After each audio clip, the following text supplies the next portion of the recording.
Well, hello, I'm Melissa Doyle and welcome to World Vision's Windows to the World. And our guest today is the Honourable Julie Bishop. Julie, lovely to chat. How are you?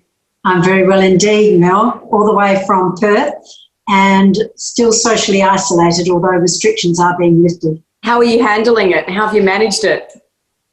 I'm keeping busy. I'm keeping physically active and mentally active and socially active, albeit online. But being a bit of an extrovert, I like to keep in touch with people. So the technology has been of great assistance. I love it that everyone's been doing Friday night Zoom drinks and, catching up with people, which is one thing that's lovely.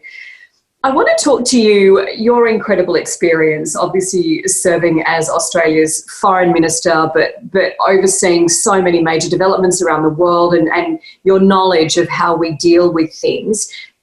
How do you see this pandemic affecting our more vulnerable nations?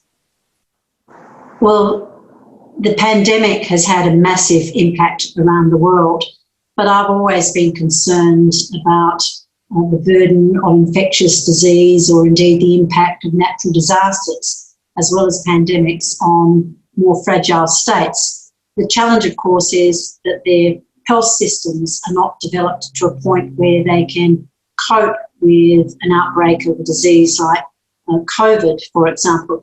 I remember back in 2017 when Ebola hit countries in West Africa, and our concern in Australia was how would nations in our region, in the Pacific, in Southeast Asia, cope if Ebola were to reach these nations?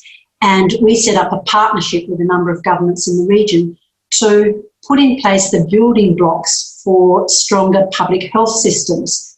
And I think COVID-19 has really brought that into stark relief. And nations around the world have been impacted in various ways. Virtually all countries have been affected. Only a handful have not, and a handful in the Pacific in particular. But the countries that have been hit with the coronavirus have had to react depending upon the strength and the stability of their health system.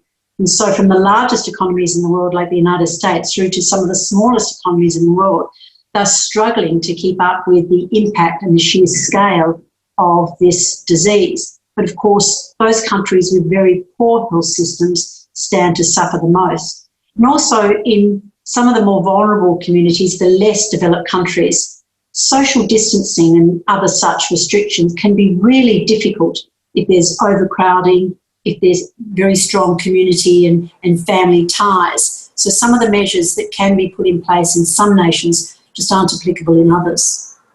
Are you concerned too that maybe we don't even have the full picture of how some of our developing nations are dealing with it, given, the media can't get in at the moment?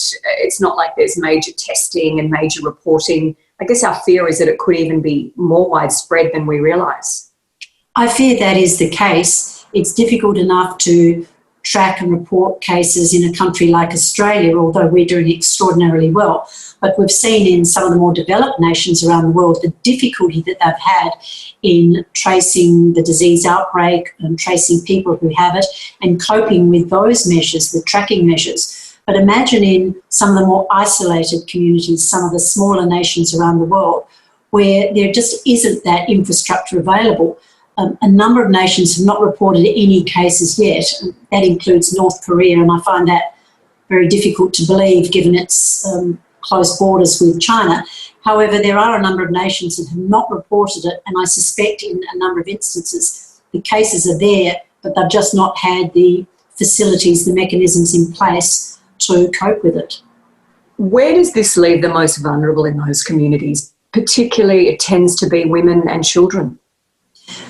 Women and children are often disproportionately affected by disasters, whether it be a pandemic or a natural disaster or even conflict. It can manifest in many ways. One telling indicator is increased levels of violence against women, domestic violence against women in these times of particular stress. And it can be very difficult in these times for women and girls to access education, employment, travel, and the future can look very bleak for them. that's why when I was Foreign Minister, we focused so much on empowering women and girls, because if you empower the women and girls in your communities, then that provides a basis for a sustainable, resilient community. And so we had programs to empower women, whether it was financially, giving them access to education, teaching them to be leaders in their community, as well as obviously programs to combat sexual and domestic violence, which was particularly prevalent in our part of the world.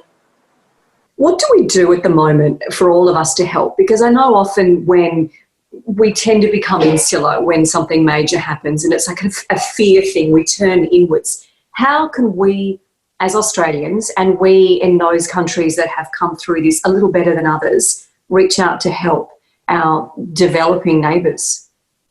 Well, one thing that we've learned from COVID-19 is that pandemics don't respect national borders or status or wealth. And we're fortunate that we have a national health system, state by state, that has been able to cope to date with the outbreak of the disease in Australia. But there are many nations where their health systems are in disarray or exceedingly fragile, where they just can't manage a disease of this kind.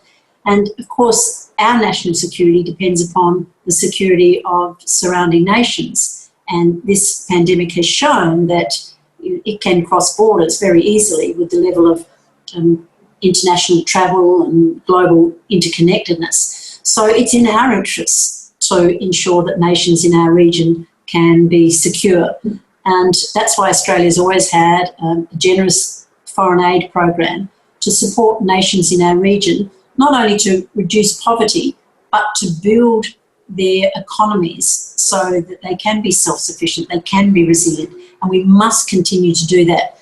And as I say, if we've learned anything from COVID-19, it's that pandemics do not respect national borders. We're all in it. It's a global issue requiring global coordination. And it's in every nation's interest to lift standards of living. And again, this pandemic has shown that you can't escape it. So if we can all support each other, then we have a better chance of coming through future pandemics, and there will be future pandemics. We can come through better prepared and better equipped. That means supporting the more vulnerable nations in our region. And that's why the humanitarian aid agencies are so very important to carry out that work on the ground to build resilience in those communities where it's needed most. One of the things that you said is when the world will be a different place when the pandemic ends. How do you think it might look? And is this an opportunity to make changes?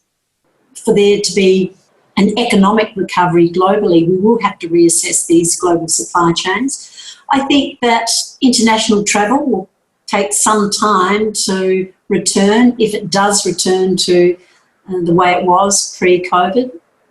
I think there's been a decline in personal wealth around the world, and that might make people reassess their priorities. Personal freedoms have been impacted in a way that was unimaginable. I remember after September 11, when personal freedoms were impacted in the name of security and anti-terrorism measures. Well, we've seen some very significant changes in personal freedom, and I wonder whether we will ever regain those when security and hygiene issues are at stake. And I also think, I don't know whether you found this, but I think people's attitudes might change. What seemed important before this pandemic hit doesn't seem so important now. And I think you might see people, maybe nations, reassessing their values and their priorities. Is there a message you would like to share with those watching, given that you are one of our nation's leaders? You always will be. What would you like to say to people who maybe are still concerned or scared or just unsure of the future?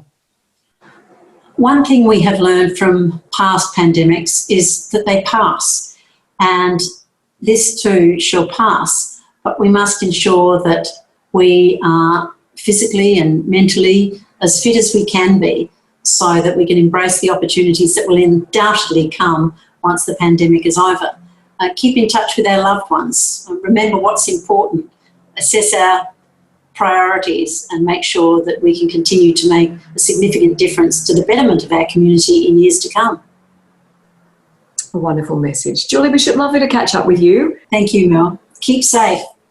Well, thank you for joining me for World Vision's Windows to the World. You'll find more information on our website and explaining World Vision's response to COVID-19. Now, I hope you can join us next week. We have a special episode for Reconciliation Week. We're speaking to Australian model and World Vision Goodwill Ambassador Samantha Harris and World Vision's Head of Australia First Nations Programs, Dr. Anne Patel-Gray. See you then.